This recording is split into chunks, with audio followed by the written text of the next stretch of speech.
प्यारे विद्यार्थियों, नमस्कार। बीएससी थर्ड ईयर में हम पढ़ रहे थे डीएनए के बारे में। जैसा कि हम जानते हैं, डीएनए न्यूक्लिक अम्ल का एक प्रकार है और वायरस को छोड़कर डीएनए आनुवांशिक पदार्थ के रूप में भी पाया जाता है। डीएनए की जो रासायनिक संरचना है, जो आणविक संरचना है, उसके बारे में हम पिछले वीडियो में अध्ययन कर चुके थे, जिसमें हमने जाना था कि डीएनए में मुख्य रूप से 3 घटक पाए जाते हैं। पेंटोज शर्करा, जो डीऑक्सीराइबोज शर्करा के रूप में होती है, फॉस्फोरिक अम्ल, जो फॉस्फेट के रूप में होता है, और नाइट्रोजनी क्षारक। ये तीनों मिलकर डीएनए का मूलभूत ढांचा, जो बेसिक स्ट्रक्चर है, उसका निर्माण करते हैं। तो विद्यार्थियों, वैज्ञानिकों ने ये तो जान लिया था कि भाई डीएनए में कौन कौन से रसायन, कौन कौन से मॉलिक्यूल्स पाए जाते हैं, लेकिन वैज्ञानिकों की इच्छा ये थी कि डीएनए किस प्रकार का अणु है, डीएनए की जो संरचना है वो किस प्रकार की है, ये जो आपस में अणु है ये कैसे जुड़े हुए रहते हैं।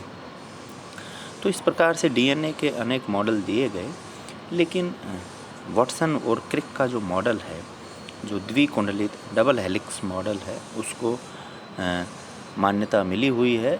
वर्तमान में डीएनए का वाटसन और क्रिक मॉडल ही सर्वमान्य है। आइए हम जानें डीएनए का वाटसन और क्रिक मॉडल। वाटसन तथा क्रिक का डीएनए प्रारूप। वाटसन तथा क्रिक के अनुसार डीएनए अणु 2 बहुन्यूक्लियोटाइड श्रृंखला से बनता है।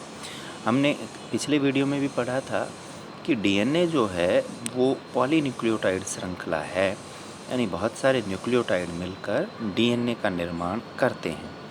वाटसन और क्रिक ने ये बताया कि डीएनए के मॉडल में एक नहीं 2 पॉलीन्यूक्लियोटाइड श्रृंखला एक दूसरे के समानांतर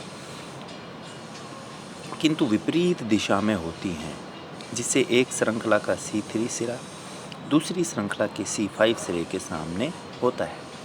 हमने पिछले वीडियो में ये जाना था कि एक पेंटोज शर्करा का तीसरा कार्बन और दूसरी का 5वां कार्बन मुक्त होते हैं, उन पे कोई न्यूक्लियोटाइड नहीं जुड़ता, उनको 3' और 5' सिरे कहते हैं। तो वाटसन और क्रिक ने ये बताया था कि 2 पॉलीन्यूक्लियोटाइड श्रृंखलाएं समानांतर तो होती हैं, लेकिन एक दूसरे के विपरीत होती हैं। यानी एक श्रृंखला का जिधर 3' सिरा होगा, दूसरी श्रृंखला का उधर 5' सिरा होगा। ऐसा कभी नहीं होता कि एक श्रृंखला का भी 3' सिरा हो और दूसरी श्रृंखला का भी 3' सिरा हो। इस तरह प्रत्येक पॉलीन्यूक्लियोटाइड श्रृंखला या सूत्र की डीऑक्सीराइबोज शर्करा के बाहर की ओर फॉस्फेट समूह तथा अंदर की ओर नाइट्रोजनी क्षारक होते हैं। दोनों श्रृंखलाओं के नाइट्रोजनी क्षारक परस्पर हाइड्रोजन बंधों द्वारा जुड़े रहते हैं। अब बात आती है कि ये 2 श्रृंखलाएं हैं, लेकिन ये आपस में जुड़ी कैसे रहती हैं। इन दोनों श्रृंखलाओं में जो नाइट्रोजनी क्षारक पाए जाते हैं, प्यूरीन और पिरिमिडीन, उनके बीच विद्यार्थियों हाइड्रोजन बॉन्ड पाए जाएंगे और उनके द्वारा ये जुड़े रहते हैं। ये हाइड्रोजन बंध निकटवर्ती क्षारकों की ऑक्सीजन तथा नाइट्रोजन के बीच होते हैं। अब नाइट्रोजनी क्षारक में ऑक्सीजन नाइट्रोजन पाई जाएगी, तो हाइड्रोजन बंध किसमें, ऑक्सीजन और नाइट्रोजन के बीच पाए जाते हैं। युग्म नाइट्रोजनी क्षारकों की ऑक्सीजन तथा नाइट्रोजन के बीच होते हैं। युग्म नाइट्रोजनी क्षारकों में निम्नलिखित विशेषताएं होती हैं। युग्म नाइट्रोजनी क्षारक यानी एडेनिन थाइमिन के साथ और ग्वानिन साइटोसिन के साथ युग्म बनाता है। तो एडेनिन और थाइमिन के बीच, ग्वानिन और साइटोसिन के बीच हाइड्रोजन बंध पाए जाएंगे। ऐसा डीएनए का वाटसन और क्रिक मॉडल हमें कहता है। इस प्रकार से डीएनए का वाटसन और क्रिक मॉडल है, इसको हम देखेंगे।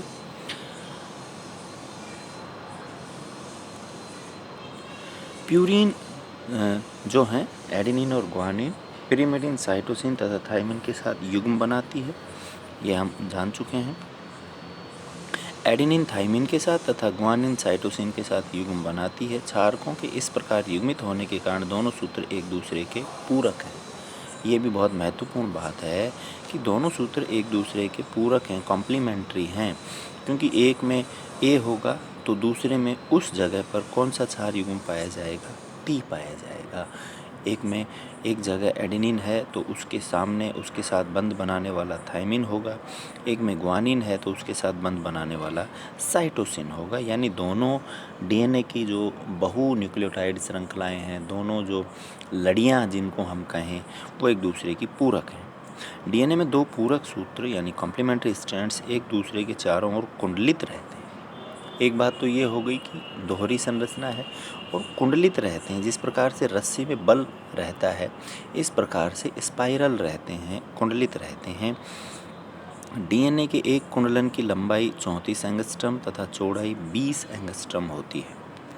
आप ये देख पा रहे हैं, यहाँ पर एक कुंडलन की लंबाई 34 एंगस्ट्रम होती है और एक कुंडलन में लगभग 10 नाइट्रोजनी क्षारक पाए जाते हैं। कुंडलन की लंबाई में नियमित अंतराल पर न्यूक्लियोटाइड के 10 युग्म प्रत्येक लगभग 3.4 एंगस्ट्रम दूरी पर स्थित रहते हैं। आप इसमें देख पा रहे हो कि एक कुंडलन की जो दूरी है वो 34 एंगस्ट्रम, लेकिन दो नाइट्रोजनी क्षारकों के बीच की दूरी 3.4 एंगस्ट्रम होती है। डीएनए कुंडलिनी की संपूर्ण लंबाई पर एक सक्रिय तथा एक चौड़ी खांच पाई जाती है। वाटसन तथा क्रिक को डीएनए की संरचना तथा उसका प्रतिरूप तैयार करने के लिए 1962 में नोबेल पुरस्कार मिला।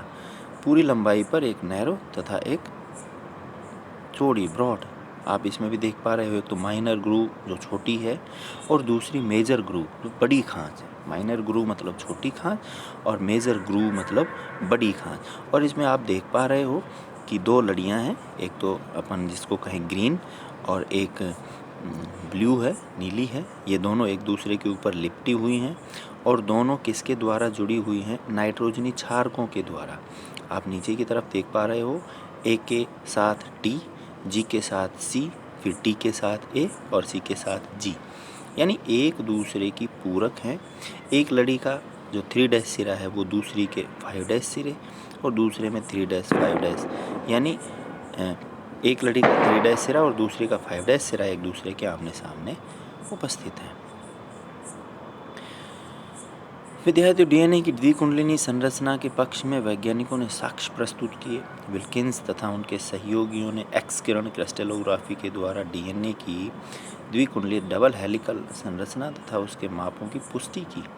इस प्रकार के डीएनए को जो अधिकांश जीवों में पाया जाता है बी डीएनए कहते हैं। यानी हम जो संरचना पढ़ रहे हैं डीएनए की, वो बी डीएनए है असल में। इसके अलावा बी डीएनए से भिन्न लक्षण युक्त डीएनए संरचनाओं का पता चला है जो ए, बी, सी, डी, जेड आदि डीएनए के नाम से भी जाने जाते हैं। इनमें कुछ प्रमुख अंतर भी पाए जाते हैं, जैसे उनका जो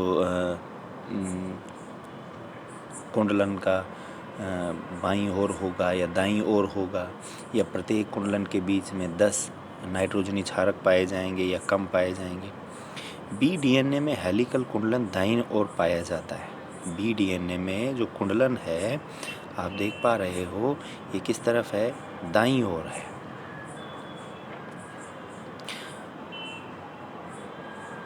दाहिनी ओर कुंडलित डीएनए की विभिन्न वैकल्पिक संरचनाओं को ए, बी, सी तथा बाईं तरफ कुंडलित जेड डीएनए के नाम से जाने जाते हैं। यानी ए, बी और सी डीएनए में तो कुंडलन बाईं ओर होगा और जेड डीएनए में कुंडलन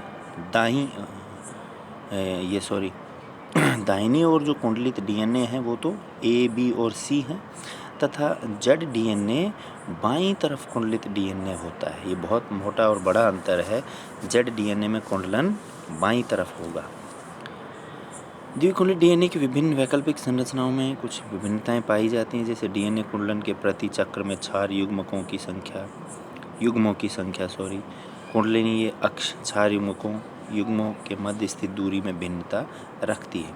यानी जैसे यहाँ हम देख पा रहे हैं कि भाई 34 एंगस्ट्रॉम है एक कुंडलन की दूरी और इसमें 10 क्षार पाए जा रहे हैं, तो प्रत्येक क्षार के बीच में दूरी 3.4 एंगस्ट्रॉम हो जाएगी। कईयों में 11 नाइट्रोजनी क्षारक भी पाए जा सकते हैं। तो इस प्रकार से ये इनमें कुछ भिन्नताएं पाई जाती हैं।